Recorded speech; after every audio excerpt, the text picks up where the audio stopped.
ప్రియమైన తెలంగాణ ప్రజలందరికీ వందనాలు. గౌరవనీయులైన పవన్ అన్న గారు, మీరు ఒక నటుడుగా, గద్దరన్న అభిమానిగా తెలంగాణ ప్రజలు ఎప్పుడు మిమ్మల్ని గౌరవిస్తానే ఉంటారు. కానీ తెలంగాణ ఆవిర్భావ దినోత్సవం రోజు మీరు మాట్లాడిన మాటలు ఒక తెలంగాణ ఆడబిడ్డగా నేను ఖచ్చితంగా ఖండిస్తున్నాను. తెలంగాణ సినిమాల్లో యాక్ట్ చేస్తే రాలేదు, తెలంగాణ పొత్తులకు పోతే రాలేదు, తెలంగాణ పైసలు వంచితే రాలేదు, తెలంగాణ లాబీలు చేస్తే రాలేదు. తెలంగాణ పోరాటం ఓ సాయుధ పోరాటం. తమ రక్తం చిందించిన గడ్డగా నిలబడ్డ తెలంగాణ బిడ్డల త్యాగాల పోరాటం. తెలంగాణ ఒక ఆత్మగౌరవ పోరాటం. ఎవరిని ఒక బాధ పెట్టకుండా, ఎవరిని హింసించకుండా తమను తాము ఆహుతి చేసుకున్న శ్రీకాంత్ చారియే సాక్ష్యం. తెలంగాణ పోరాటం ఒక సాంస్కృతిక యుద్ధం.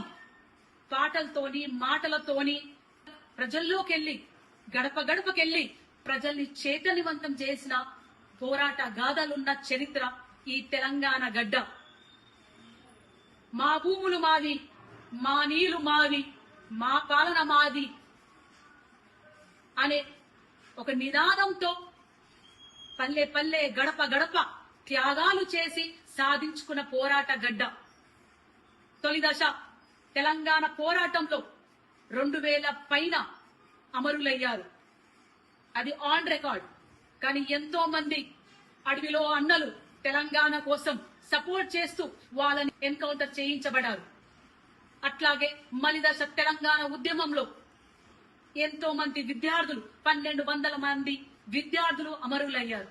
ఎంతో మంది ఆడబిడ్డలు, తల్లులు తమ కొడుకులని, తమ బిడ్డలని నడవండ్రా బిడ్డ, మన తెలంగాణ మనది, మీరు ముందుకెళ్ళండి, పోరాటంలో భాగం రండి, మేం కుటుంబాలను చూసుకుంటాం అని వీరగాథలు నడిచిన తెలంగాణ మనది.